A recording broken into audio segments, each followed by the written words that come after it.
The encounter.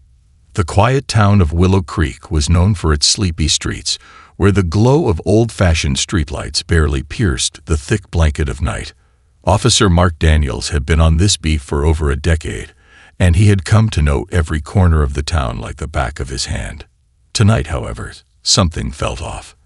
As his patrol car cruised down Elm Street, his trained eyes caught a faint movement near the edge of the park. He slowed his car instinctively, cutting the engine to minimize noise. Through the windshield, he spotted a small figure huddled on a bench under the dim light of a flickering street lamp. The girl sat alone, her small frame shivering in the cold night air. The oversized pink jacket she wore looked worn, its fabric frayed at the edges. Her legs, clad in thin lightings, dangled above the ground, swinging slowly as if she were lost in thought, or maybe trying to warm herself.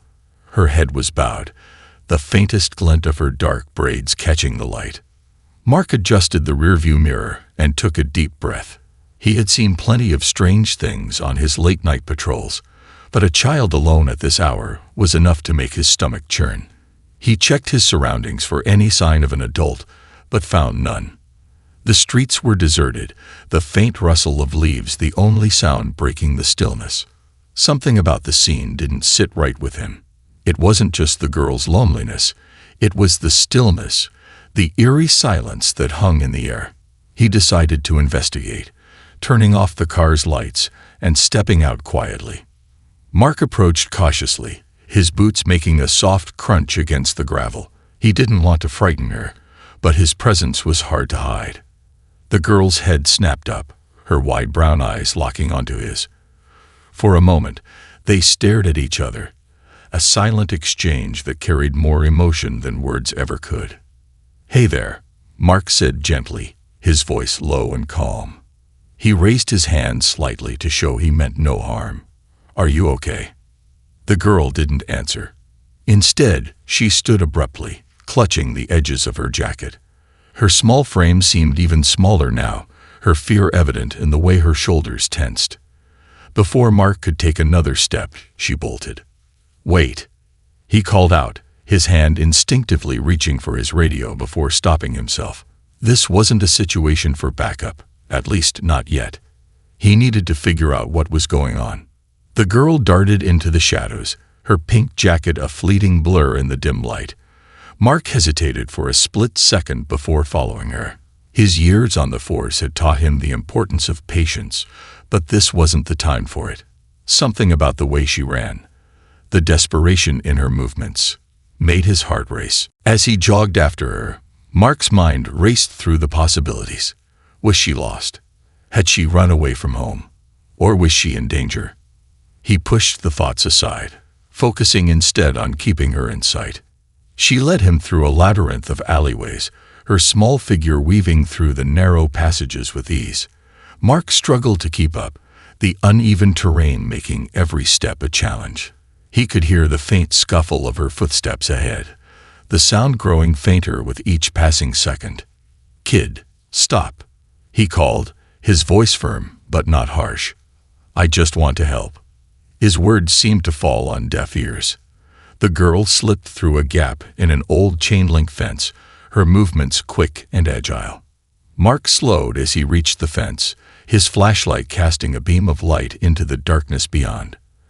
The fence had been partially torn down, its jagged edges a potential hazard. Mark hesitated, glancing back toward his patrol car parked in the distance. This part of town was largely abandoned, a collection of crumbling buildings and overgrown lots that had been left to rot when the factory shut down years ago. It wasn't a place for anyone, let alone a child. He crouched down and slipped through the gap, his flashlight guiding his way. The beam illuminated a narrow pathway, its edges lined with graffiti-covered walls. Mark moved cautiously, his every step echoing in the quiet. Ahead, he spotted her again. She was standing still now, her back to him, facing a tall brick wall. For a moment, he thought she had reached a dead end, but then she turned sideways and disappeared through a narrow opening in the bricks. Mark's brow furrowed. The wall looked like it had been there for decades, its surface weathered and cracked. He approached the opening, shining his flashlight through the gap. On the other side, he saw a hidden courtyard, overgrown with weeds and littered with discarded debris. "Kid," he called out, his voice softer this time. "Are you in there?" There was no response. Mark slipped through the gap, his flashlight cutting through the shadows. The air was damp and carried a faint smell of mildew. In the center of the courtyard stood a makeshift shelter, pieced together from cardboard boxes, tarps, and scraps of wood. The sight made him pause, his heart sinking at the realization. "Why are you out here?" he murmured to himself. Suddenly, the sound of a quiet whimper caught his attention. He turned his flashlight toward the shelter, his pulse quickening. The beam revealed the girl kneeling on the ground, her small hands reaching into the shelter.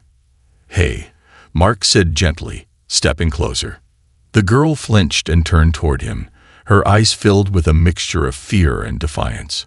She held her ground, her small frame shielding something inside the shelter. Mark stopped a few feet away, lowering his flashlight to avoid blinding her. "I'm not here to hurt you," he said, keeping his voice calm. "I just want to make sure you're okay." The girl didn't move. Her gaze remained fixed on him, her chest rising and falling with quick, shallow breaths. "What's in there?" Mark asked softly, nodding toward the shelter. For a moment, she didn't respond. Then, slowly, she shifted to the side, revealing the shelter's contents. Mark's breath caught in his throat. Inside, nestled among the tattered blankets, was a dog, thin, dirty, and barely moving. Its ribs were visible beneath its matted fur, and its eyes were dull and sunken. The girl reached out and stroked the dog's head, her touch gentle and protective. "This is Buddy," she said quietly, her voice trembling. Mark crouched down, his heart breaking at the sight. The dog let out a faint whine, its tail wagging weakly at the girl's touch. "Buddy's sick," she continued, tears welling in her eyes. "But I'm taking care of him. I'm all he has." Mark swallowed hard, struggling to find the right words. He had chased her through the cold, dark streets, thinking she was in danger. Now he realized she wasn't running from something. She was running toward the only thing that gave her comfort. And it wasn't just the dog that needed saving. It was her too. Following shadows, Mark's breath was steady as he crouched near the jagged opening in the brick wall. The soft scuffle of the girl's hurried footsteps echoed faintly from the other side, fading deeper into the shadows. His flashlight cast a narrow beam through the hidden courtyard, illuminating rusting metal scraps and wild tangles of weeds. The place looked like it had been forgotten by time, a sanctuary for the discarded and unseen. He knew places like this all too well. Towns like Willow Creek had pockets where hope seemed to flicker and die, leaving behind a hollow, crumbling shell. This courtyard was one of those places, tucked out of sight and out of mind. Mark had never imagined that someone, let alone a child, might be living in such squalor. Steeling himself, he slipped through the narrow gap, wincing as the rough edges of the bricks scraped against his jacket. The air inside was damp and thick with the scent of mildew and rusted metal. The faint whistle of the wind rattled through broken window frames high above, adding to the eerie atmosphere. "Amara," he called softly, testing the name she had given him earlier. His voice carried through the stillness, bouncing off the weathered walls. There was no response. Mark adjusted the beam of his flashlight and moved cautiously toward the makeshift shelter he had seen earlier. The patchwork structure of tattered blankets and cardboard seemed fragile enough to collapse at a single touch. His heart clenched as he imagined the girl huddling inside, trying to stay warm against the bitter night air. He stopped a few feet from the shelter, lowering himself to one knee. "Amara." He tried again, his tone gentle. "It's Officer Mark. I'm not here to hurt you, okay? I just want to make sure you're safe." Silence hung in the air, thick and heavy. Mark scanned the area, his flashlight sweeping over piles of debris and twisted metal beams.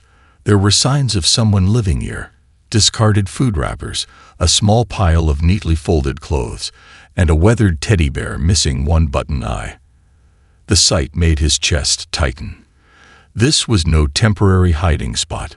It was a desperate attempt to create a home where none existed. A sudden movement caught his attention. The flashlight beam landed on a figure slipping behind an old shipping container at the far end of the courtyard. Mark's pulse quickened. "Amara, wait," he called, rising to his feet. She didn't stop. Her small frame darted through the narrow space between the container and the crumbling brick wall. Mark jogged after her, his boots crunching against the gravel-strewn ground. The girl was fast, her steps light and nimble as she navigated the uneven terrain. Mark struggled to keep up, his larger frame less suited for the twists and turns of the path she seemed to know by heart.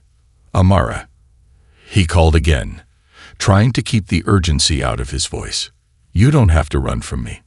She slipped through a gap in a rusted chain-link fence, her pink jacket disappearing into the shadows beyond. Mark hesitated for a brief moment, weighing his options. He could call for backup, but that might scare her even more. She wasn't a criminal. She was a frightened child who had already been let down by the world. With a determined breath, he pushed through the gap, ignoring the sharp sting as the fence snagged his sleeve. The narrow passage opened up into an overgrown lot surrounded by graffiti-covered walls. The remnants of an old playground stood like forgotten relics, twisted swings, and a slide that had long since lost its shine. Mark's gaze swept the area, searching for any sign of the girl. The wind picked up, rustling the weeds and making the rusty chains of the swings creak eerily. Then he saw her. Amara was crouched near the base of a large oak tree at the edge of the lot, her back turned to him. Mark approached slowly, keeping his footsteps light. "I'm not here to take you away," he said softly, stopping a few feet behind her. "I just want to help." She didn't move, but her shoulders trembled slightly. Mark knelt down, his voice gentle. "Amara, whatever's going on, you don't have to face it alone. I promise I'm here to help." For a long moment, there was only silence. Then, without turning around, she spoke. "You can't help," she whispered, her voice thick with emotion. Mark's heart ached at the raw pain in her words. "Why do you think that?" "Because no one cares," she said bitterly. "Not about me. Not about Buddy." "Buddy?" Mark asked, his brow furrowing. She finally turned to face him, her eyes red-rimmed and glistening with unshed tears. "My dog," she said softly. "He's sick, and if I go back, they'll take him away." Mark's gaze shifted to the patch of ground near the tree, where a scrawny dog lay curled up on a threadbare blanket. The dog's ribs were visible beneath its dull matted fur, and its breathing was shallow. Mark swallowed hard, his heart breaking at the sight. "Is that why you've been out here?" he asked gently. Amara nodded, her lower lip trembling. "I found him after I ran away. He was all alone, just like me. We take care of each other." Mark took a steadying breath, his mind racing. He knew the shelters in town had strict rules about animals, and Amara was clearly terrified of losing the only companion she had left. "You've been really brave, taking care of Buddy," Mark said softly. "But you both need help. Buddy needs a vet, and you need a warm place to sleep." Amara's eyes filled with defiance. "No one's taking him away from me," she said fiercely. Mark nodded slowly. "I hear you," he said, "and I promise we'll figure this out together. But first, let me help Buddy, okay? I know a vet who won't ask questions. He'll just make sure Buddy's okay." Amara hesitated, her fingers twisting nervously in the fabric of her jacket. "You can come with me," Mark added. "I won't leave Buddy behind. You have my word." After a long pause, she gave a small nod. Mark felt a wave of relief wash over him. "Thank you for trusting me," he said gently. He carefully lifted Buddy into his arms, cradling the frail dog against his chest. Amara walked beside him, her hand resting lightly on Buddy's side. As they made their way back through the alleyways and shadows, Mark knew this was just the beginning. Amara's story was far from over, but at least now, she wasn't facing it alone. The silent truths. The night air clung to them like a damp shroud as Mark led Amara and Buddy back through the winding alleyways of Willow Creek. The girl walked silently beside him, her small hand resting protectively on the frail dog cradled in Mark's arms. The rhythmic sound of their footsteps echoed off the graffiti-covered walls, punctuated only by Buddy's labored breathing. Mark glanced down at the dog. Buddy's body felt worryingly light, as though starvation had hollowed him out. His matted fur clung to his ribs, and his breathing was shallow and uneven. The sight tugged at Mark's heart. He knew time was running out for the dog if they didn't get help soon. "Not much farther," Mark said gently, breaking the silence. Amara's expression remained guarded, her dark eyes flickering with worry. The streetlights overhead cast long shadows across her face, making her look older than her years. Mark couldn't help but wonder what had driven her to this desperate existence. Kids didn't just end up living on the streets without a reason. They reached the patrol car parked near the edge of the abandoned lot. Mark carefully opened the back door and laid Buddy on the seat, using his jacket as a makeshift cushion. The dog let out a weak whine but didn't resist. Mark turned to Amara. "Why don't you sit up front with me?" he suggested. She hesitated, her gaze darting between Mark and the dog. "You're not taking me to the cops, are you?" Mark shook his head. "I'm not taking you to the station. I gave you my word. We're going to see a friend of mine, a vet. He's good with animals, and he won't ask questions." Amara's shoulders relaxed slightly, though the suspicion in her eyes didn't fully fade. She climbed into the passenger seat, her movements cautious and deliberate. Mark started the engine, the low hum breaking the heavy silence. As they pulled onto the main road, he glanced at Amara. "Do you want to tell me what happened?" She stared out the window, her fingers nervously picking at the frayed hem of her jacket. "It doesn't matter," she muttered. "It matters to me," Mark said gently. "I want to understand how you ended up out there." Amara's lips pressed into a thin line. For a long moment, Mark thought she wouldn't answer. But then she spoke, her voice barely above a whisper. "My mom died," she said flatly. "And my dad, he wasn't good to me. I couldn't stay there anymore." Mark's grip on the steering wheel tightened. He'd heard stories like this before, too many times. Neglect, abuse, families falling apart. It was a sad reality that haunted small towns like Willow Creek just as much as big cities. "How long have you been on your own?" he asked softly. Amara shrugged. "A while. I was staying with some friends for a bit, but it didn't work out. Then I found Buddy." Mark nodded, his heart heavy. "You did a good thing taking care of him, but you shouldn't have had to do it alone." Amara's gaze remained fixed on the darkened streets outside. "People always say that," she said bitterly, "but no one actually cares. They just pretend to." Mark sighed. "Not everyone's like that. I'm not like that." Amara's eyes flicked to him, skepticism clear in her expression. "We'll see," she said quietly. They drove in silence for a while longer until Mark pulled into the gravel driveway of a small, unassuming building. A hand-painted sign near the entrance read Willow Creek Animal Clinic. The lights inside glowed warmly against the cold night, a beacon of hope in the darkness. Mark got out of the car and opened the back door, carefully lifting Buddy into his arms. The dog barely stirred, his breathing shallow and uneven. Amara followed closely, her expression tense. "Is he gonna be okay?" she asked, her voice wavering. "We'll do everything we can," Mark assured her. They entered the clinic, the faint smell of antiseptic mingling with the earthy scent of animals. Dr. Lewis, a wiry man with kind eyes and a salt and pepper beard, greeted them at the front desk. "Mark," he said, his brow furrowing as he took in the scene. "What's going on?" "I need a favor, Doc," Mark said. "This is Buddy. He's in bad shape. Think you can help?" Dr. Lewis's gaze softened as he looked at Amara. "Of course. Bring him back," They followed Dr. Lewis into the examination room, where he motioned for Mark to lay Buddy on the table.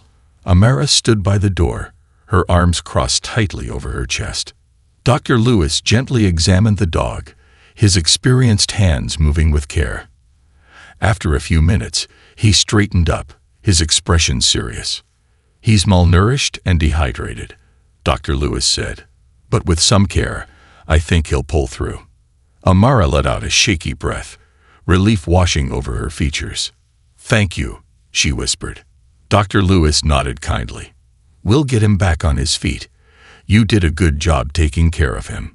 As Dr. Lewis began administering fluids and checking Buddy's vitals, Mark turned to Amara. "See, I told you we'd figure it out." Amara's eyes glistened with emotion.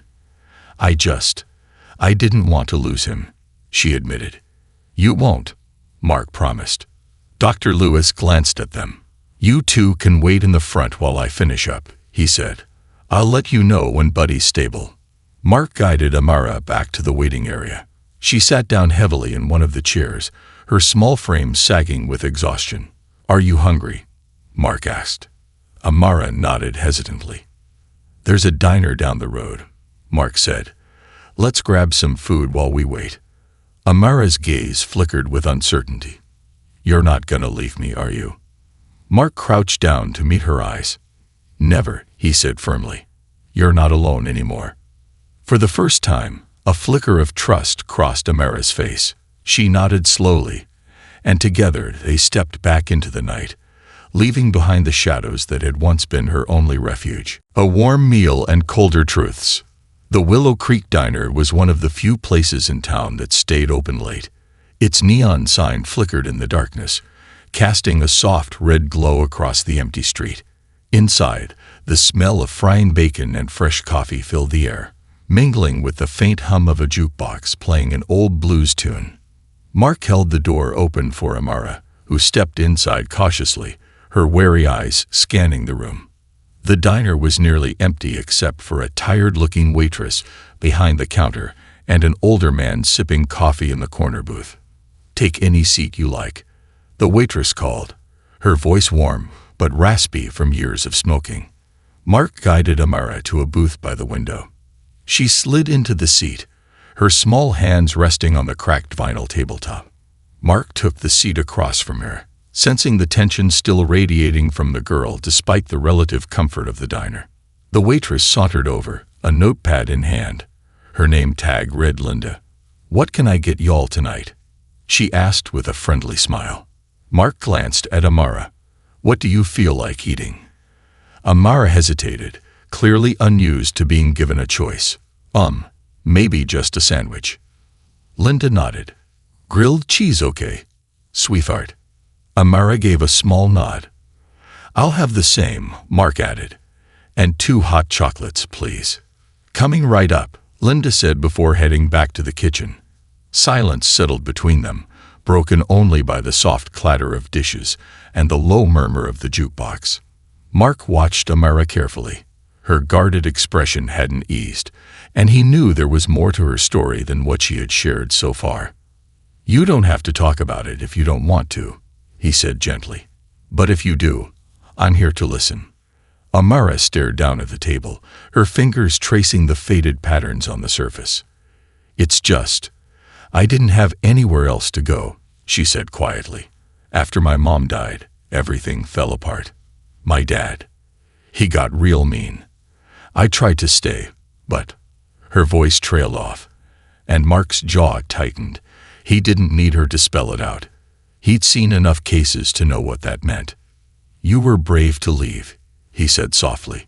"A lot of kids wouldn't have had the courage." Amara shrugged. "Didn't feel brave, just felt like surviving." Mark leaned forward, his voice steady. "You did the right thing. And now we'll figure out what's next, okay? You're not alone anymore." Amara's eyes flickered with a mixture of hope and doubt. "You keep saying that," she said. "But what if they take me away? What if they don't let me keep Buddy?" Mark sighed, choosing his words carefully. "There are good people out there, Amara, people who want to help you and Buddy. I know it's hard to believe, but I promise we'll find a way to keep you together. Before she could respond, Linda returned with their food. The golden brown grilled cheese sandwiches were paired with steaming mugs of hot chocolate, topped with whipped cream. "Enjoy, folks," Linda said with a smile before returning to the counter. Amara eyed the food warily before taking a tentative bite. Her expression softened as the warmth of the sandwich seemed to chase away some of the cold that clung to her. Mark took a sip of his hot chocolate, savoring the rich, sweet flavor. "Best hot chocolate in town," he said with a smile. Amara managed a small smile in return. "It's good," she admitted. They ate in relative silence, the tension slowly easing as the warmth of the food and the cozy atmosphere worked its magic. By the time they finished, Amara's posture had relaxed, and some of the guardedness had faded from her eyes. Mark signaled for the check, and Linda brought it over. "Everything okay?" she asked, her gaze lingering on Amara with gentle concern. "Yeah, thanks," Mark said. As they stepped outside into the chilly night air, Amara shivered slightly. Mark shrugged off his jacket and draped it over her shoulders. "Thanks," she murmured. They walked back to the car, the night quieter now as most of the town slept. Mark glanced at Amara as they reached the vehicle. "You ready to check on Buddy?" She nodded eagerly. The drive back to the clinic was quiet but comfortable. When they arrived, Dr. Lewis was waiting for them near the entrance. His expression was calm but serious. "How's Buddy?" Mark asked as they approached. "He's stable," Dr. Lewis said. "Still weak, but he's responding well to treatment. He's a fighter, that's for sure." Amara's face lit up with relief. "Can I see him?" "Of course," Dr. Lewis said with a kind smile. "Come on in." They followed him back to the examination room, where Buddy lay on a clean blanket, his eyes half open but more alert than before. His tail gave a faint wag as Amara approached. "Hey, Buddy," she whispered, kneeling beside him. "You're gonna be okay." Mark watched the scene, his heart heavy yet hopeful. He knew this was just one small victory in a much larger battle. Amara still needed a safe place to stay, and there were questions that needed answers. But for now, Buddy was safe, and Amara had someone who cared. As they left the clinic later that night, Mark made a silent vow. He wouldn't let this be the end of the story. Amara deserved a chance at a better life, and he was determined to help her find it, no matter what it took. Echoes of hope. The faint glow of dawn painted the sky in soft hues of pink and orange as Mark guided his patrol car through the quiet streets of Willow Creek. Amara sat beside him, Buddy resting peacefully on her lap. The frail dog, though still weak, seemed more comfortable after Dr. Lewis's care. Neither of them spoke for a while, the silence heavy but no longer tense. Mark's thoughts raced, piecing together what he knew and what still needed to be done. Amara was just a child, carrying burdens far beyond her years. She needed stability, safety, and a place to heal. "Where are we going now?" Amara finally asked, her voice tentative. Mark glanced at her. "My place. You can clean up, get some rest, and we'll figure things out from there." Her brow furrowed. "Are you sure that's okay? I don't want to get you in trouble." Mark's lips quirked into a reassuring smile. "Don't worry about me. I've got this." Amara fell silent again, her fingers gently stroking Buddy's fur. Mark could see the lingering doubt in her eyes. Doubt that trust and kindness were more than temporary illusions. They pulled up to Mark's modest house on the edge of town. The white siding gleamed softly in the morning light, and a small garden lined the front path, its winter flowers drooping under the cold. Mark parked the car and got out, opening the door for Amara. "Come on," he said, offering his hand. Amara hesitated before taking it, her grip tentative, but growing stronger as they walked toward the house. Buddy stirred in her arms, but remained calm. Mark unlocked the door and led them inside. The warm scent of freshly brewed coffee lingered in the air, a reminder of the early morning routine he hadn't completed before the night's unexpected turn of events. "You can set Buddy down on the couch," Mark said, motioning to the living room. Amara carefully laid Buddy on a soft blanket, Mark grabbed from the hall closet. The dog let out a content sigh, his eyes closing as he settled in. "Bathroom's down the hall," Mark said. "There's a spare toothbrush and towels in the cabinet. Help yourself."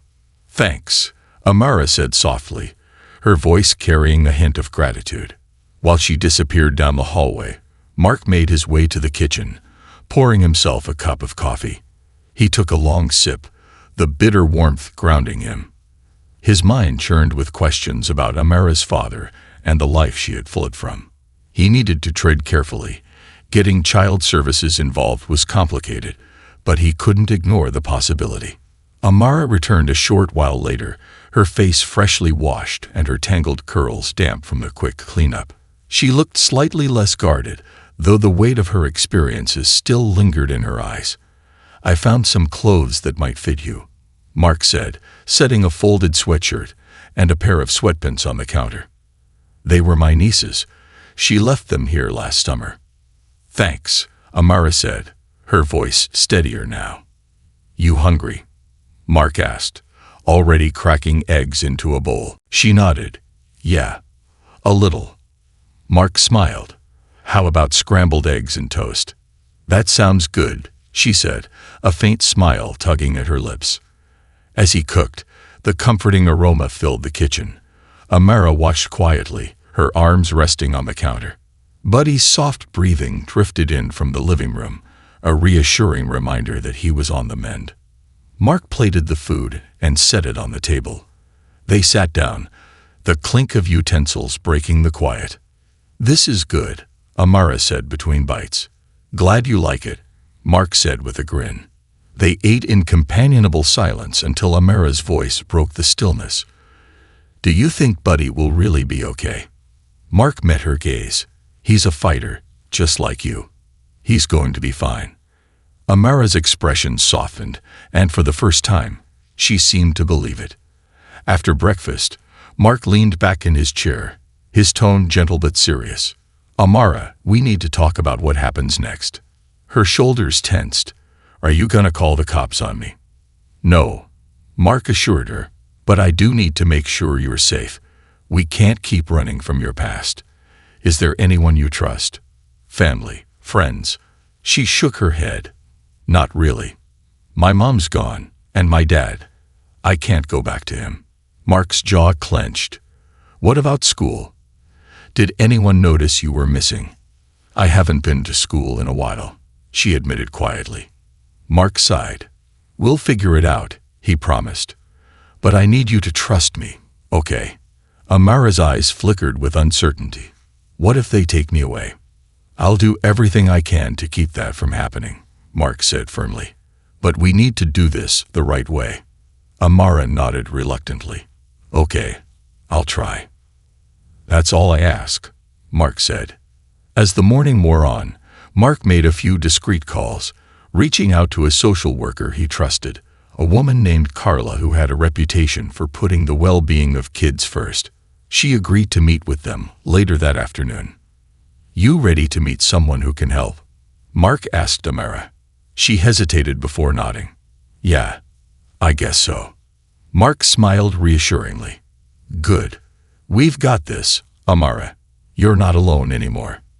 As they prepared to leave, Mark couldn't shake the feeling that their journey was far from over.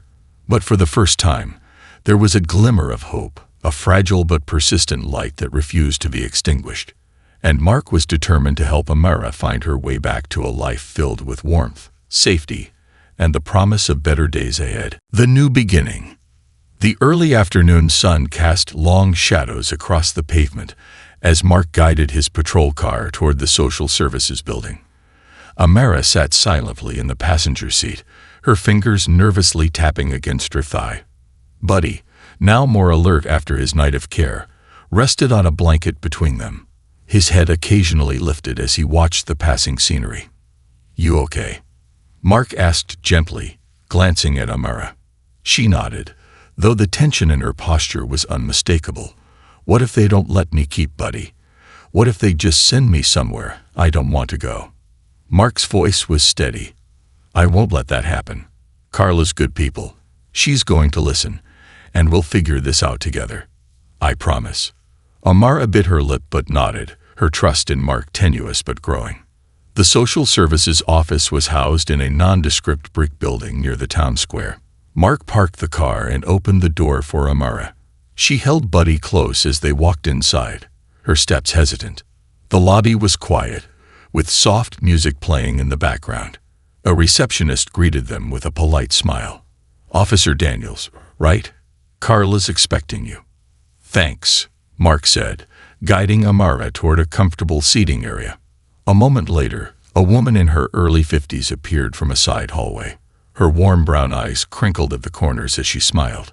Her curly gray-streaked hair was pulled back into a loose bun, and she wore a deep blue cardigan over a floral dress.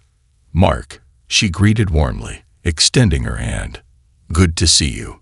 "You too, Carla," Mark said, shaking her hand. "This is Amara." Carla knelt slightly to Amara's level. "Hi there, Amara. It's nice to meet you." Amara offered a shy nod. "And this must be Buddy," Carla added with a smile, her gaze softening as she looked at the dog. "Looks like he's had a rough time." "He's getting better," Amara said quietly. "Well, let's find a quiet place to chat," Carla said. "No pressure, just a conversation." They followed her into a cozy office with a large window that let in natural light. Plush chairs surrounded a low wooden table, and a small shelf was filled with books and puzzles. Carla motioned for them to sit. As they settled in, Carla spoke gently. "Amara, I'm here to help you. You don't have to tell me everything right away, but I want to understand what you've been through so we can figure out the best way forward." Amara glanced at Mark, who gave her an encouraging nod.